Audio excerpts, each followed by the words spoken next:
Hi, everyone. This is Bob Sorrentino from Italian Roots and Genealogy. Be sure to check out our blog and our YouTube channel and our newsletter and our great sponsors, Your Dolce Vita, Italy Rooting, Phil Italy, and Abiativa Casa.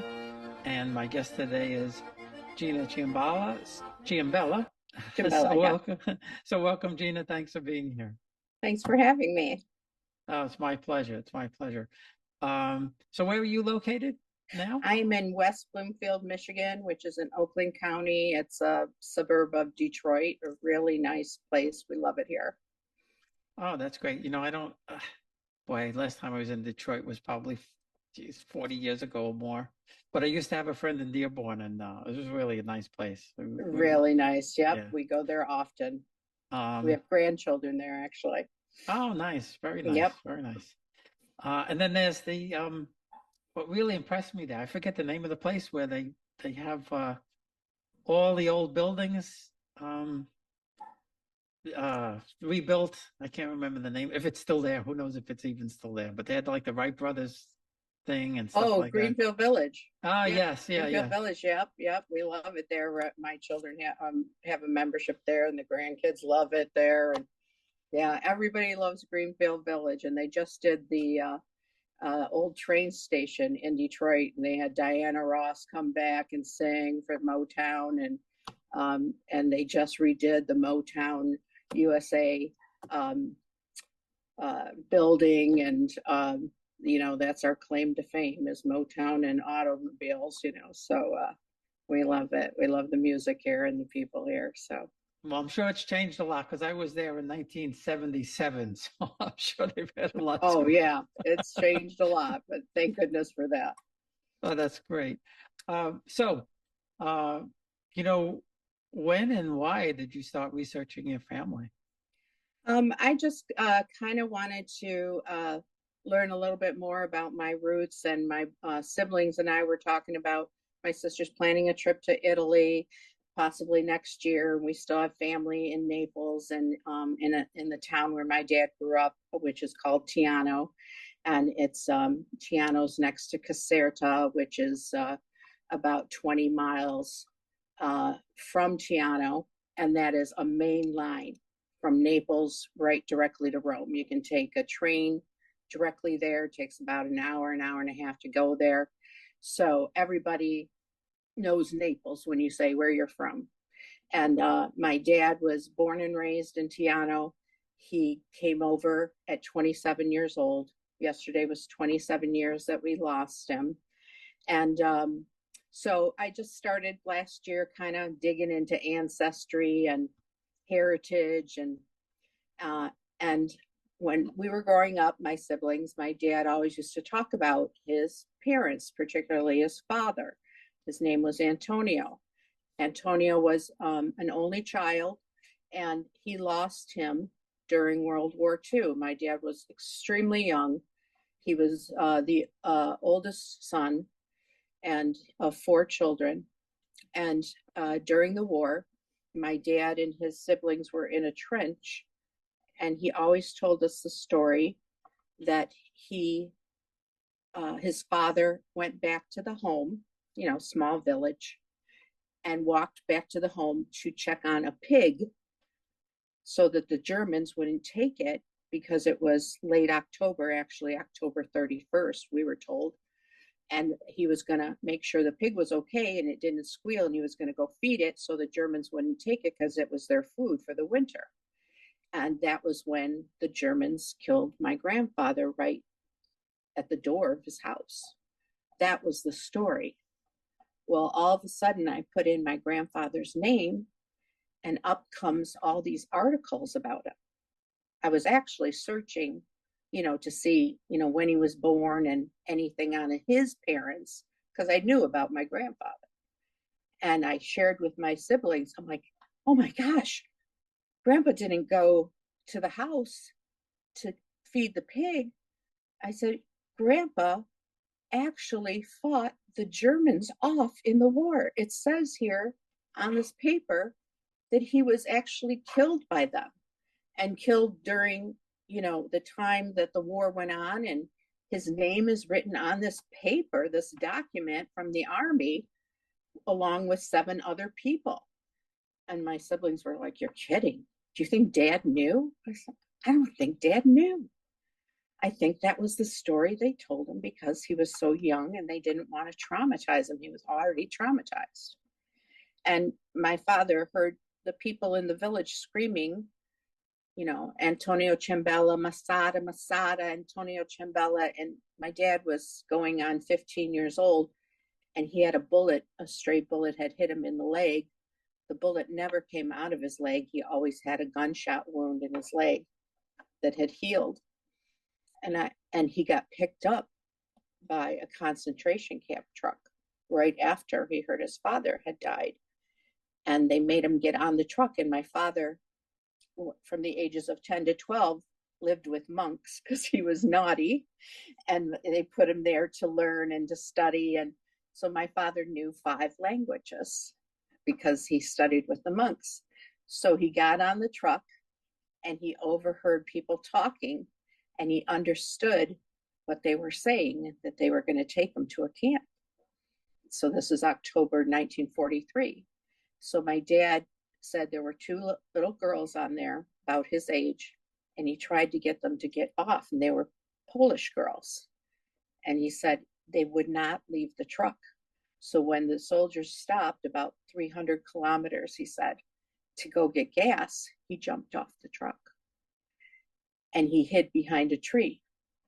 And 2 nuns found him, and they put him in a hospital, a church hospital. And he was full of bed bugs and sores, and he was gone for about 3 months. He said his mother must have thought he died. They brought him back home. By then, they had buried his father. And, life went on. His mother actually, I have a picture of his mother actually. I believe I sent you that his mother had to wash the uniforms of the soldiers to make money. Later on, they opened up a little gas station during the war, but she washed the uniforms of the soldiers that killed his father. And he always talked about him with such grandiose, stories, and how much he loved him and how great he was. And it was very traumatic for him. In fact, he never liked Halloween when he came to America, and would not really condone us celebrating it. He'd let us go trick-or-treating, but he despised the holiday because that's when his father died. So, and he never let us have a Christmas tree because it was a German tradition. So those kind of things went along with it. But, so I was just amazed at the history and started researching the Barbera line and the battle and put it all together. And I was like, oh my gosh, my grandfather died with 17 bullets in him. And they basically destroyed him. And I realized he was part of the anti-fascist group that developed throughout the war that tried to save the town of Tiano from. Wow, that's an incredible story. It really is. And my father was he was just a little guy, 5'6", and but he was just such an incredibly brave person to have come over to Italy with nothing. He had a suitcase, 2 pairs of pants, 2 shirts, and a pair of shoes. That's all he came over with. And he raised a family of 4 children, and my mom never worked, and he was a bartender in the restaurant business and was a fabulous cook and just made a life for himself here from absolutely scratch nothing. And we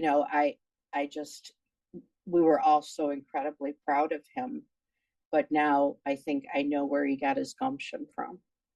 Sure, for sure. Yeah. Yeah. So what year was it when your grandfather got killed? No one, my dad was only 15, going on 15. So we never met any of our, grandparents on that side. And then I went back to Italy in 2005. I took my oldest son, and I met all my relatives there, and it was so incredibly emotional. And now I stay in contact with them. But you didn't know that story when you went, right? No. Ah. And I haven't yet shared it with my cousins there. I don't know how they'll take it or if they'll be destroyed by that. Um, so I want, I really wanted to research more and get my a handle on it because it's all still very new to us, and see if I can find out anything more through the government and through the paper research. And my health has been pretty awful. I had to retire early from teaching, and I had cancer and everything. So uh, I've been homebound quite a bit since my trip to Italy shortly after that. But it was just an amazing discovery. Like my dad wanted us to know that since he's been gone, he found all this out, and he's like, "Hey, I want you to know I found this out, so I want you kids to know the story I told you wasn't the story I knew." And it makes me feel like now that he's reunited with them, that they know all the answers. I always believe when you go, if you've gone to heaven, you find out the truth with everything. And I believe he now knows what really happened, and he just wanted us to know too. Well, yeah, no, and I believe that things you find things quite strange sometimes, the way things Mm-hmm. work out and how you get Mm-hmm. information. Um, I had hired a professional genealogist to help find my father's family because I couldn't find my great grandfather or his father, and it was about a year, and they hadn't gotten back to me, and I was just getting ready to tell them, look, if you can't find anything, just tell me. And my Right. cousin, who lived with my grandparents, passed away, and 2 days later, I got this whole dump of information from them. So, Oh my gosh. so Oh my somebody poked gosh. somebody someplace. That's chilling. Yeah, somebody connected with somebody up there. Right. So I just, we're thankful that we know that much. I would love to find out. I've been researching to find out my grandparents' family, but finding that out, I wound up finding out all these cousins that my grandmother had, and that they're all in Tiano, and and I was researching my grandmother's side because I couldn't find my grandfather's side, and I came upon this article, and this person looked just like my dad when he was young, and it turned out to be my cousin who was murdered, and it was all over these papers, and I'm like, I showed my brothers and sisters. I said, "Who does this guy look like?"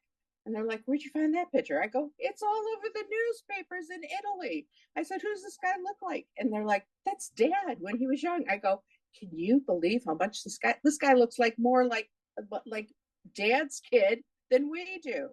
And they go, "Who is he?" I go, "He is our grandmother's great nephew." And they're like, "You are kidding." I said, "Unfortunately, he was like viciously murdered in 2014. And his father owns this wonderful restaurant outside of Tiano called Bacala. And he's a highly successful restaurateur, like written articles all about him." And I said, "Can you imagine somebody looking so far removed, looking so much like our father?" And so I stumbled on all these relatives I didn't know that are on our grandmother's side. And it's just been a wonderful connection, and been able to, now with technology, you can converse with people and everything. So it's just been just amazing. And we always say how much our father would have loved to have had this technology to call Italy and FaceTime. And he used to get up, he's a bartender, and he used to get home at 3 o'clock in the morning every night, and that was 9 o'clock in Italy. So he'd wake up with his loud voice and call Italy, and my mom would be like, "The kids got to go to school, why are you doing this?" And he's like, "This is the only time I can call my family in Italy." And he would be so happy to have talked with them. And back then it was so expensive to make those long distance calls, but that was his only connection to his family back then. And he just missed his country so much, but his family just kept him here. He wanted to go back so bad, and he did in 1988, and that was the last time before he passed in 1997. So did they say why he came here? Since the whole family was Well, there? he married my mom. My mom lived in Detroit. She was an international telephone operator for Ma Bell, and her parents arranged a marriage for somebody else in Italy. and she traveled all the way on the Andrea Doria to Italy, and she met the guy, and the guy didn't like her. After all that, she took this big, huge trunk for 10 days. It took her to get there on a ship. And when she got there, the guy said, I don't want to marry you. So here she had a bridal shower, everything. She's all arranged. She took her wedding dress. The guy said, no, no can do. So her uncle was from Tiano and said, I know these girls who have a brother. I think I could set you up with him. My dad already had a girlfriend, kind of almost close to a fiance. He met her. He felt sorry for her. And his sisters were so devious, they knew if they got my dad out of Italy, they would inherit the house and everything else, because back then the son got everything. Mm-hmm. So they managed to get him out of there. And my poor dad, he was on leave for his mother's funeral. He had a great job for the government. He was on leave for his mother's funeral. He went back to his job. They saw the wedding ring on his finger, and they said, I thought you took time off because your mom died. He goes, I did. My mom died. So he goes, but you got married. He goes, yeah, I got married too. And he goes, They said, you're fired. So he became jobless. My mom came back to America. It's a whole nother story. My mom came back to America. It took my dad almost 3 years to get here.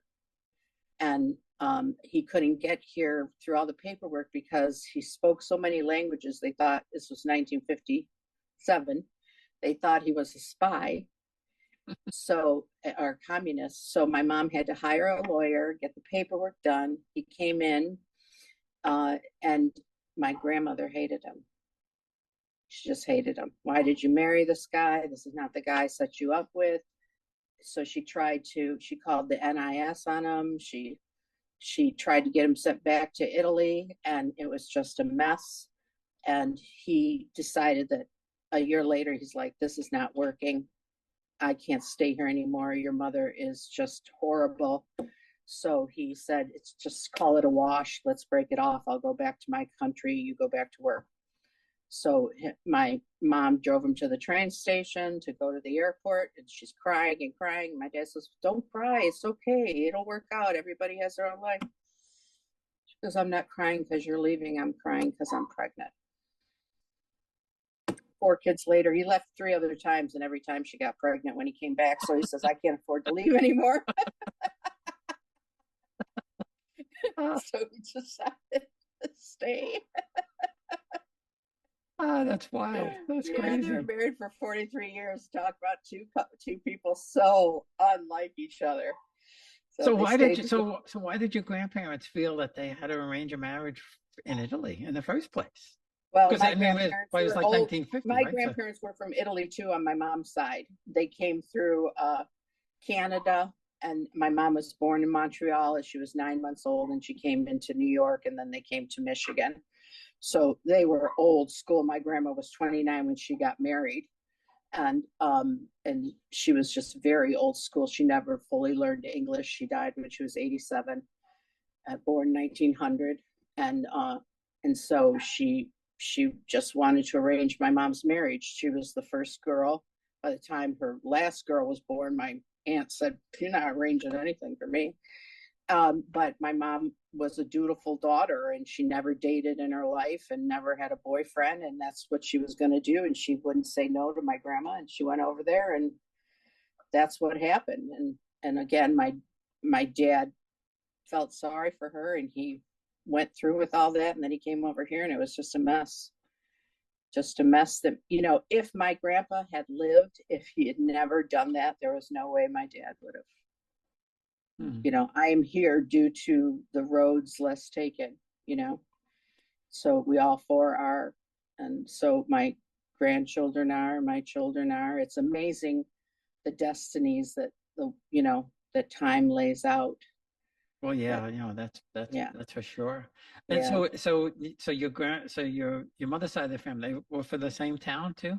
My grandma was from Abruzzi, so and so she met my grandfather Luigi.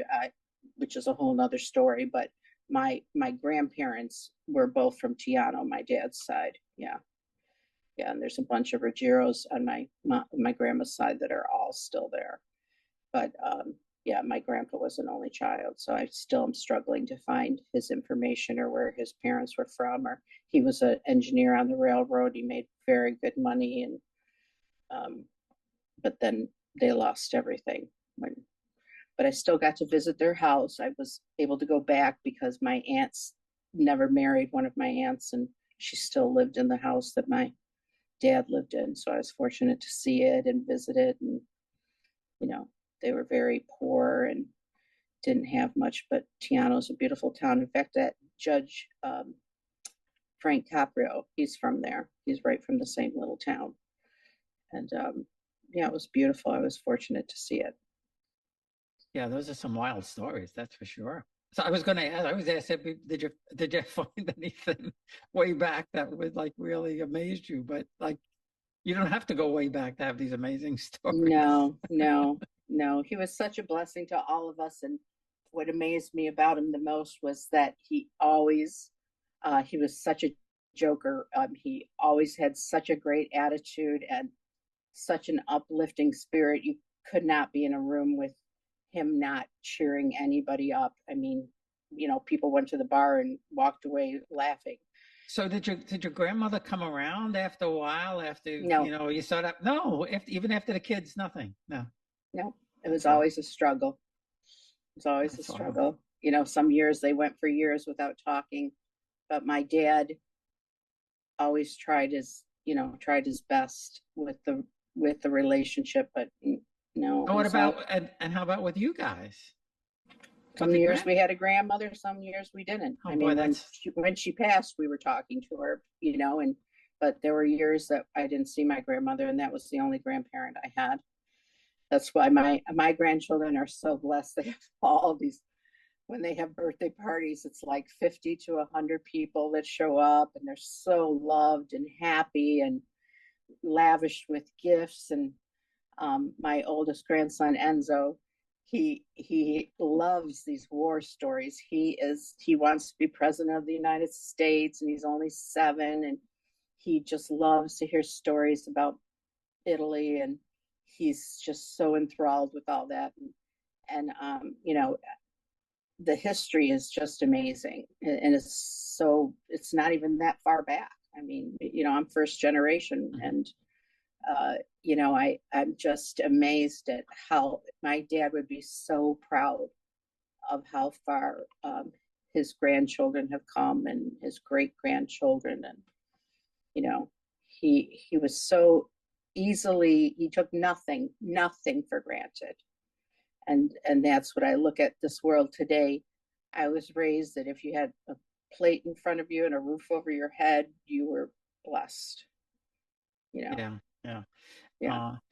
And your grandmother just, I guess you don't know, but she just didn't like him. That was it, huh? She never liked him. She was so disappointed in him. And my grandfather Luigi, and my dad came over, he loved him. He worked for Chrysler, and he was getting ready to retire, and he wanted to invest his retirement into my father because he was such an amazing cook. But my dad didn't have the business sense coming from Italy. So he said, Joe, you cook, I'll run the business part of the restaurant.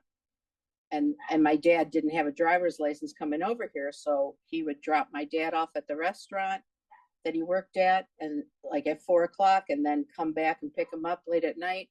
Unfortunately, my dad came in July, and in September, my grandfather didn't look so good. He dropped my dad off, and the story was that my grandfather, when he walked to the garage, his hat came off his head 3 times. So in Italy, that means your spirit's trying to leave you.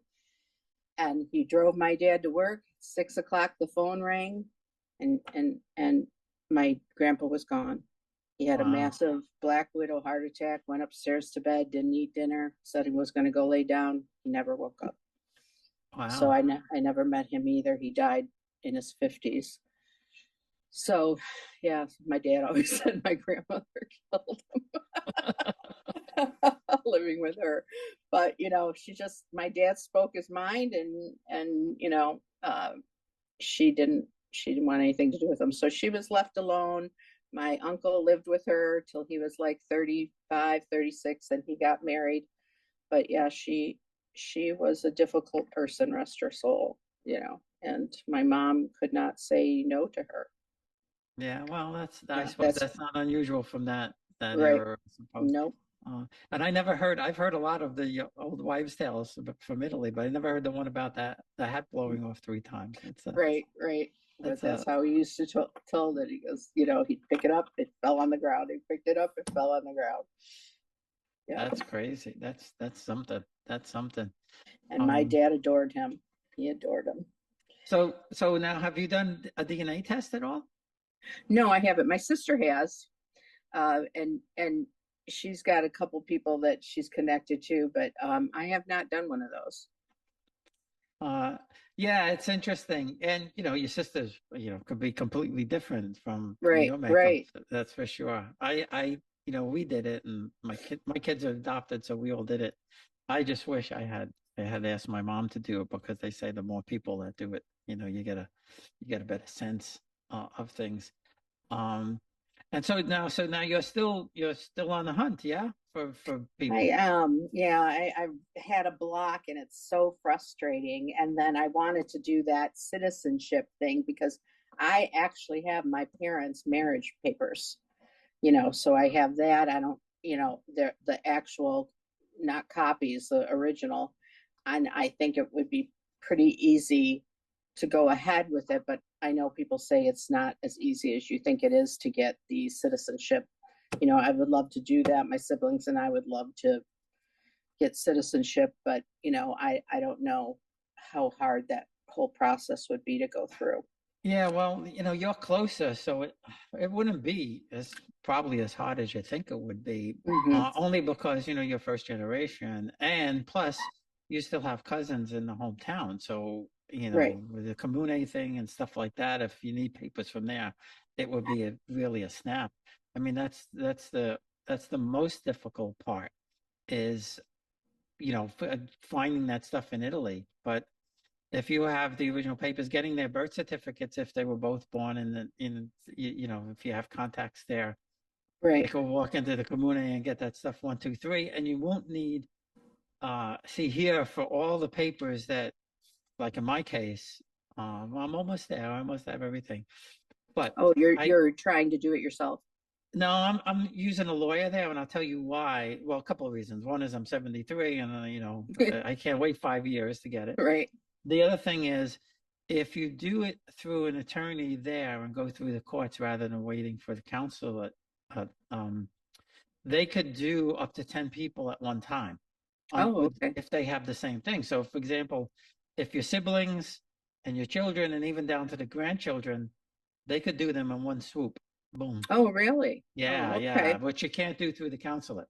Oh, okay. So that's a big plus. The thing is with the paperwork here, like my parents' birth certificates and their marriage certificate and all of that, you have to get, you have to get that. Then you have to get another piece of paper called an apostille, which Right. is the certification from that this is really a real document.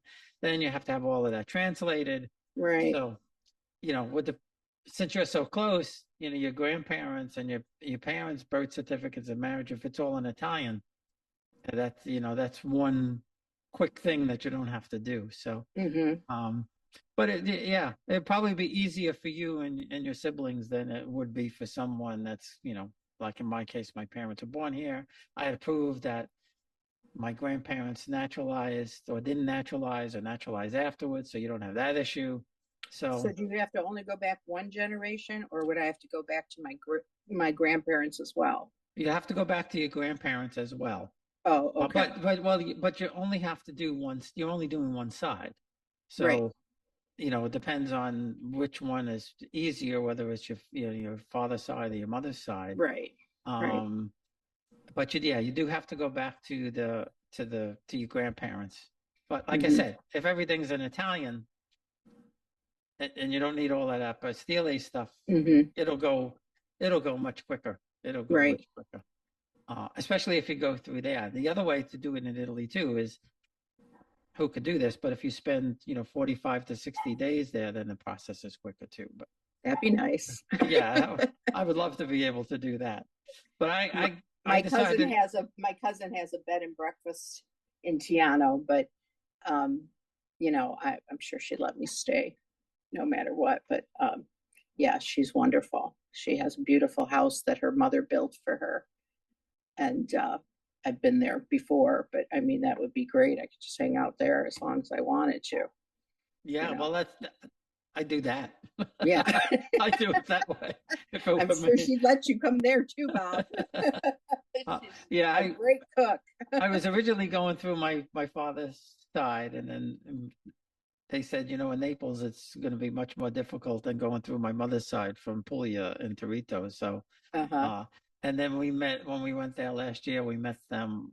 We met a guy who's got really close connections with the comune there, and Uh-huh. he said, whatever you need, you have, and when it Oh, comes time, nice. when the because after you get the citizenship, then you still need to go to the comune and get your birth record there. And they said, don't worry about, as soon as it comes through, we'll take care of it. 1, 2, 3. You don't have to worry about it.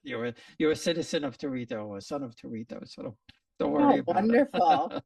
So they were all very, very nice. But yeah, I'm sure. I would say in your case, you could probably do it really pretty quick. Yeah, I'd love that because I would love for my grandchildren to have the opportunity if they wanted to go to school there or live part That's time the there. that's the best thing for, Hmm. my kids are in their 20s, so um they're done with school and all of that. But Right. for the grandchildren, I mean, it costs nothing to go to school. Nothing, right. And it's ridiculous over here how much it costs. Yeah, And and if you ever wanted to retire there or whatever, then you get all the right, rights. or stay part time or anything, you know. Yeah, we were looking at some places over there and just chip in and stay and even just take turns staying at somewhere. But yeah, Yeah, that would be wonderful. It yeah. I have a looks friend who moved there 5 years ago. She got her citizenship, and she's, for all intents and purposes, an Italian citizen. wow, She gets every right. She can vote. She gets the health care, all of that kind of stuff. Um, awesome. That and would be awesome. Europe is beautiful. Yeah. Well, especially Italy. I mean, I would just Oh love to gosh. sit on a mountaintop up there and just forget about everything that's going on. Right.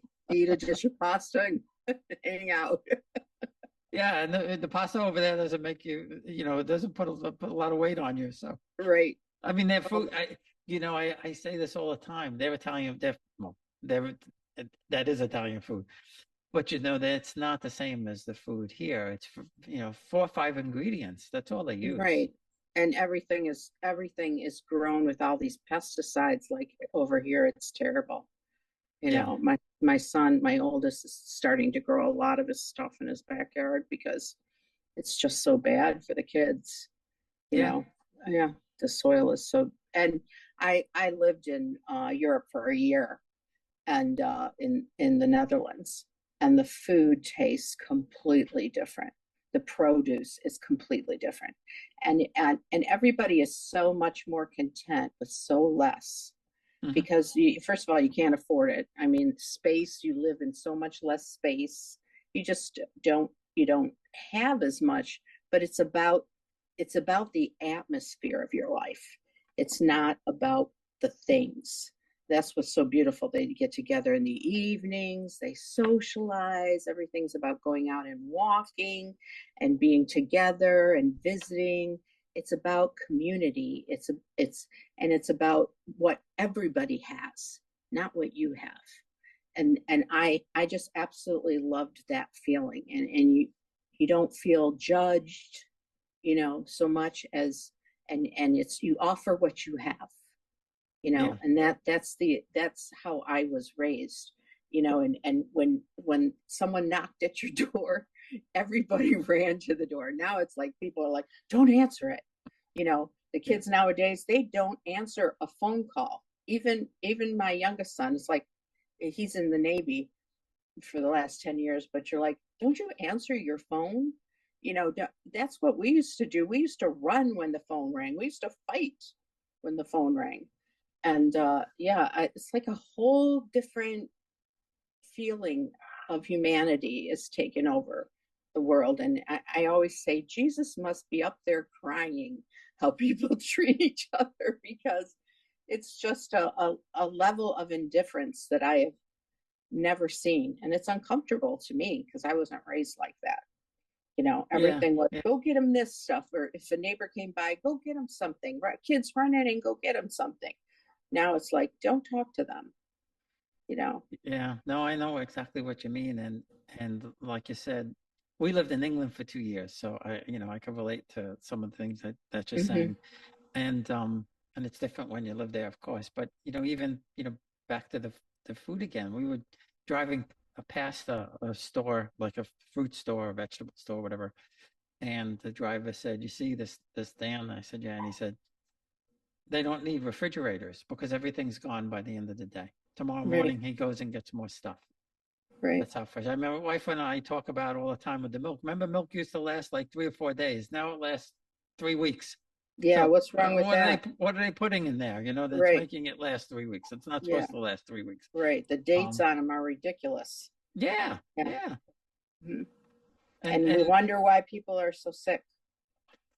Yeah. well, yeah, I think we know why. But Hmm. they put, in Europe they don't put all those dyes in there. They don't put all the, No, they don't use all those pesticides, that's why you can't find the preservatives. same foods.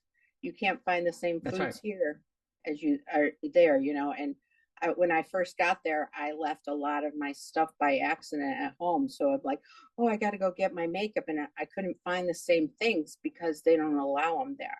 Mm.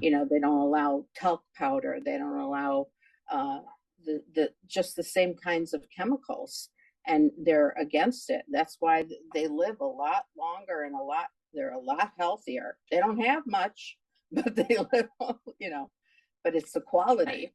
Well, yeah, and they have plenty. I mean, Right. we just when we went there both, the last few years, twice, people are genuinely happy. At least they seem to be to Yeah, us. they Um, are. Yeah, the stores are closed on Sundays because you're supposed to spend time with your family on Sundays. But people that come from America get mad because they're like, I can't get anything. You just adapt. You get the stuff you need before, I'll tell you you, know. I say that all the time. I miss that more than anything else. The fact that when I was growing up, everything was closed. They only, the small grocers were maybe open up for, I think they could open from 12 to 3 or something like Mm-hmm. that. Mm-hmm. But all the supermarket, all of that stuff was closed. Right. And so you didn't, you did your shopping on, another day or something like that. Right. Right. That time was reserved for being together. Yeah. And now the days are way overfilled with activity. You can't even breathe. You can't even get together because everybody is so busy with other things. So our priorities are definitely out of whack. My husband and I talk about that all the time. And so when um, I don't even think it gets through to these kids because they're so used to it. This generation is so used to it. They don't stop and enjoy people because their lives are so full with activity. And so you just don't even miss each other anymore because you're not together. You don't even know what you're missing. They sit around the table with phones. Yeah. It's so true. That is so true. When you are together, everybody's on the screen. Yeah. Yeah. Well, Yeah. that the town just one town north of us, it's kind of like I don't know if religious town is the right word, but anyway, it was founded as like a camp for I forget the denomination, the Protestant denomination, but Uh-huh. anyway, they would all the beaches along the Jersey Shore, most of them now, you have to pay a fee to go onto the beach. And Mm-hmm. they'll open it the fee goes from like 9 o'clock to 5 o'clock. Before 9, it's free, and after 5, it's free. And this town, for 100 years, would not open the beach on Sundays till noon. Well, somebody had to make a big deal out of it, and now they have to open the beach at 9 o'clock. Right. It makes me nuts, that stuff. I mean, there's another beach at Right. 500 yards to the north or south. Go Right. there, right? Exactly. Exactly. Everybody's got to have their way. If it bothers one person, nobody can, just shut up about it. Yeah, And yeah. yeah, that's the way it is. It's one squeaky wheel. And of course, we don't live there, so it's hard to say. I'm sure they have their issues over there too. But you get, like you said earlier, you get the sense that people are a lot happier. I mean, when we were in Bali, at night, you felt different. You felt there were kids, as young as 10, 12 years old, along the seashore, and people in their 80s Right. along the seashore, just, sitting there, enjoying the view, enjoying the weather, enjoying the food, whatever. And you felt, um, it was serene. It I was guess serene. that's Yeah. all. Yeah. You know. You feel Uh, like that a lot in a lot of those places where you travel. The violence isn't as big of an issue too, like because in a lot of places in Europe, guns are they're not allowed. Like uh, you just feel like somebody's not likely to have one because it's not allowed, so you don't feel like there's going to be an attack on you. Where here you feel like I'm nervous taking my grandchildren places because I'm like, oh, we're in a crowd. Who knows what somebody's got? hmm. Nowadays, even in the store or the mall or anything, it's so nerve wracking. And you just there's just too many attacks on people in the United States, and nobody seems to even care. We've become numb to it. Well, And and that's why, like, one of our favorite places was Sheila in Calabria. Uh, and it's just like, nobody's, I mean, where I am, there's nobody in this town either, but uh, it's just, yeah, it's just kind of, like I said earlier, it's just kind of a serene type of thing hmm where, people just walk down and they go to the restaurant, and hmm it's different. Of course, Naples and places like that, Naples is you have not to the watch best place yourself. to be. You Right, have to watch right. yourself a little bit, The but bigger cities, sure. Rome, but yeah. that's no different than any place else, I suppose. Right. But there's so many beautiful villages and countrysides there that are just wonderful places to be, and hopefully they'll stay that way. Yeah, yeah. hmm Let's hope so. Well, they're trying to. I keep trying to tell people they need it over there, that they need to make it easier for us to become citizens, because we'll go there and spend money. So Right. Yeah, and absolutely, and establish some residency there, and then the country will be. Maybe they don't want that. Who knows? But I don't see why not. no, As long, no. as long as you're connected to the country, I don't see why not. So, so that's my story, and I'm going to continue researching and hopefully, continue the legacy. Is what I don't want my children and grandchildren to lose the love and passion that my parents and grandparents had for that nationality. Because now, everybody's like, what does it matter? And I think it does matter. I think cultures bring a lot of flavor to life, and I also think that knowing where you came from keeps you strong in who you are and grounds you in knowing other people from other places. No, Yeah. I agree 100%, and that's why I do this kind of stuff, because it's important for us not to forget where we came from, wherever you hmm came from. It's just Yeah. important. Well, Gina, thanks a lot. I really appreciate you taking the time. Fantastic stories, Oh, really, for sure. thanks. Thanks for what you do too. That's really special. And I know it's a lot of work. You make it look easy, but I know it's a lot of work in sharing people's stories. They're so enjoyable and they're inspiring. So thank you so much for your time. Oh, thank you. Thank you. It's my pleasure. Okay.